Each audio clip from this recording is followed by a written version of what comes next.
Finalmente o episódio 1141 de One Piece chegou, e nele vemos os piratas guerreiros gigantes invadindo a festa. Luffy liberou um novo Gear 5 que detona um Saturno intensa, e os piratas do Barba Negra finalmente fazem sua jogada aterrorizante em Egghead. Assista até o final para descobrir qual é o verdadeiro objetivo, e chocante, do Barba Negra.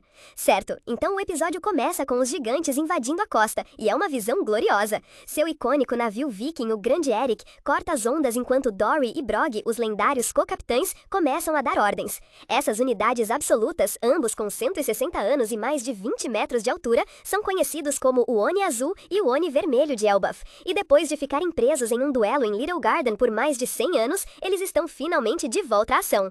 Dory diz a Oi Muikashi para levarem a força principal, contornarem os lados da ilha e começarem a afundar todos os navios da marinha que virem. E esses dois estão mais do que felizes em obedecer, lembrando como o Sop os libertou de meio século sendo enganados para guardar o Enies Lobby. O resto da tripulação gigante solta um grito de guerra massivo, levantando seus machados enquanto avançam em Egghead, e os marinheiros estão apenas gritando em seus dendemushis, completamente em pânico. Uma lendária tripulação pirata que foi desfeita por um século acabou de aparecer do nada para ajudar um jovem co-capitão, e agora eles estão destruindo o bloqueiro do Buster Call em pedaços. Lá em cima, na Lebofase, alguém está ofegando, e é o nosso garoto Usopp. Ele está com os binóculos e está chorando muito, vendo seus antigos mestres de Little Garden de volta à luta. Ele está gritando os nomes deles, ainda sem acreditar que é real. Nami, sempre a esperta, imediatamente avista Oi Muikashi no caos e junta tudo.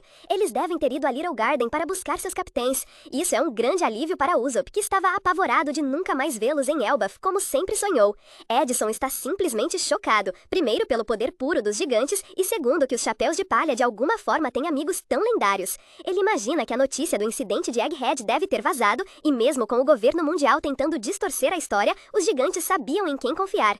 Usopp volta à realidade. Os gigantes estão aqui para uma missão de resgate, não uma guerra total. Eles precisam terminar os preparativos de fuga agora, quando o Dendemushi toca. São Brook e Lilith no Thousand Sunny, que ainda está deslizando em direção às nuvens congeladas. Eles estão perto da borda, mas não tem como parar o navio. Lilith, no entanto, diz que tem uma ideia, mas precisa que Nami e os outros prestem muita atenção e sigam suas instruções. Em outro lugar, Jinbei ainda está saltitando pelas nuvens, indo direto para Zoro. E falando em Zoro, ele ainda está preso naquele intenso impasse com Rob Lucci. Essa luta tem se arrastado por todo esse tempo, e ambos estão começando a parecer seriamente exaustos. Lucci, sendo o cão implacável do governo que é, tenta entrar na cabeça de Zoro, chamando-o de peso morto e um fardo para sua tripulação. Ele zomba dizendo que os Chapéus de Palha nunca escaparão se tiverem que esperar por ele, então Zoro deveria desistir e deixar seus amigos viverem. Mas Zoro apenas zomba, ridicularizando Lucci por pensar que está em posição de fazer exigências. E vamos ser realistas, vimos os vazamentos. Meu mano Zoro nem colocou a bandana ainda. Ele não está levando isso a sério. Lucci está apenas ganhando tempo, e Zoro está prestes a fazê-lo se arrepender. Na costa, a situação é puro caos. Os pacifistas estão implacavelmente atacando a frota da marinha, afundando outro navio com um raio laser. Um relatório chega dizendo que 30, quase um terço de todo o Buster Call e quase metade de seus navios menores foram destruídos. O vice-almirante Red King, esse cara ciborgue com uma aparência selvagem, cujo nome é uma referência a um monstro de Ultraman, está furioso. Ele ordena que todos os navios menores recuem e deixem os enormes navios de guerra liderarem o ataque. Eles abrem fogo contra os pacifistas e Red King parece enojado por ter que ordenar a troca de suas próprias armas. Você pode até ver um dos pacifistas parecer genuinamente chateado ao ser atingido, fazendo você se perguntar se o Denden Buccaneer está fazendo-o sentir emoções reais. De volta ao centro da ilha, cortamos para Luffy pairando no ar em sua forma completa de Gear 5 Nika. Ele olha para Bonnie e casualmente pergunta por que ela está chorando. Bonnie, ainda sobrecarregada, apenas engasga que o procurou por tanto tempo. Luffy está totalmente confuso, dizendo que esteve ali com ela o tempo todo. Ela tenta explicar que estava procurando por Nika, e Luffy, que fofo, apenas diz o que é Nika. Antes mesmo que ela possa responder, ele muda de assunto, dizendo a ela que o soco que ela deu antes foi super fraco. Bonnie aceita, dizendo a ele que se foi tão fraco, ele deveria mostrar a ela como um verdadeiro soco de Nika funciona. Ela aponta diretamente para Saturno, sua voz cheia de raiva, dizendo que eles precisam de justiça pelo que ele fez a Vegapunk. É quando Luffy finalmente vê o velho doutor empalado e morrendo no chão. O sorriso bobo desaparece de seu rosto. Saturno, completamente impenitente, declara que nenhum deles tem o direito de viver. mas Luffy simplesmente rejeita isso de imediato. Saturno o encara, liberando aquele mesmo poder ocular invisível que paralisou todos antes.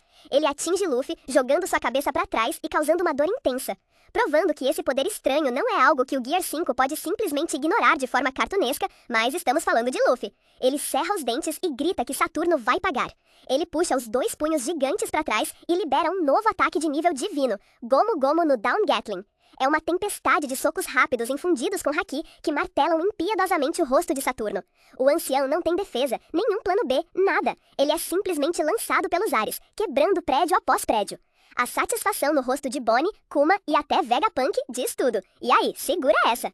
Se o Don Gatling de Luffy em Saturno te deixou empolgado, clica no botão de se inscrever para ficar por dentro. Deixa um like também, isso faz com que este resumo chegue a mais fãs de One Piece. Vamos mergulhar de volta na loucura de Egghead. Com Saturno temporariamente fora de cena, Frank diz a Bonnie que é hora de ir. Ela corre até Vegapunk tentando fazê-lo se mover, mas o velho sabe que acabou. Ele diz a ela que com seu conhecimento médico, movê-lo agora o derrotaria instantaneamente. Mas antes mesmo que eles possam processar isso, Kizaru está de volta.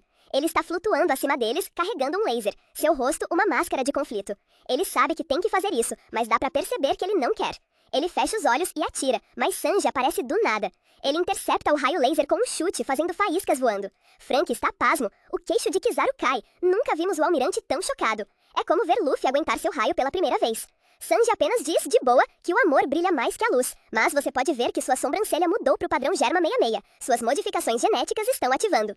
Kizaru, completamente perplexo, murmura que, se fosse assim, não precisaríamos de física. Frank e Atlas pegam Bonnie e Kuma e partem, indo para a costa para se encontrar com os gigantes. Kizaru segura a cabeça, sua missão um fracasso total. Tudo o que lhe resta são Luffy e Sanji, que apenas riem dele. Sanji acende um cigarro e diz ao almirante que é melhor ele começar a trabalhar em sua carta de desculpas por ter estragado tudo tão feio. Que lenda! Enquanto isso, Saturno está lentamente se levantando dos escombros quando 2 figuras aparecem. São Catarina Devon e Van Algor dos Piratas do Barba Negra. Devon apenas ri, chamando a visão de Saturno deitado na sujeira de deliciosa. Ela avança, coloca a mão na perna de aranha de Saturno e declara feliz. Missão cumprida. Graças à sua Akuma no Mi mítica da raposa de 9 caudas, ela agora pode se transformar em uma das 5 figuras mais poderosas do mundo. Saturno está furioso, exigindo saber o que eles estão fazendo ali. Ele acha bizarro que um criminoso notório do nível 6 de Impel Down escolha servir alguém. Mas Devon apenas ri e diz que Teach é especial. Os olhos de Saturno se estreitam. Ele concorda, acrescentando, sua linhagem também. Devon fica chocada. Ele sabe. Ele está falando sobre os Declines? Ou o Barba Negra poderia fazer parte de uma raça especial? Isso explicaria seu corpo anormal e como ele pode ter 2 Akuma no Mi? Saturno exige saber qual é o objetivo deles. Van Algor, mal olhando para ele, dá uma resposta de uma palavra que abala os alicerces do mundo. O mundo. Eles não estão apenas atrás do One Piece, eles querem tudo, assim como Rox de Shebek. Saturno ataca, mas Algor os teletransporta com sua Akuma no Mi. Eles ainda estão na ilha. Algor admite que seus poderes ainda não estão aperfeiçoados, mas eles estão fora de perigo imediato. E assim que estão prestes a partir, eles têm outra surpresa. Uma figura pegajosa vem correndo em direção a eles, chorando. É Caribou. Ele vira um super fã chamando-os por seus títulos e implorando para que o deixem conhecer Barba Negra. Ele idolatra seu mestre e se tornou pirata por causa dele. E isso é catastrófico, porque Caribou sabe de tudo. Ele ouviu que Poseidon é Shirahoshi e que a arma ancestral Pluton está dormindo sob o Wano. Ele está prestes a entregar as chaves de 2 das 3 armas mais perigosas da história diretamente aos piratas do Barba Negra. Esse foi o episódio 1141. Luffy finalmente fazendo justiça por Vegapunk, os piratas do Barba Negra copuando a forma de Saturno e Caribou revelando segredos sobre as armas ancestrais pegou pesado. Se este resumo te deixou pilhado, esmaga o botão de like e comenta aqui embaixo. Para espalhar para mais fãs de One Piece, isso fará com que o próximo saia rápido. Se inscreva para manter a empolgação viva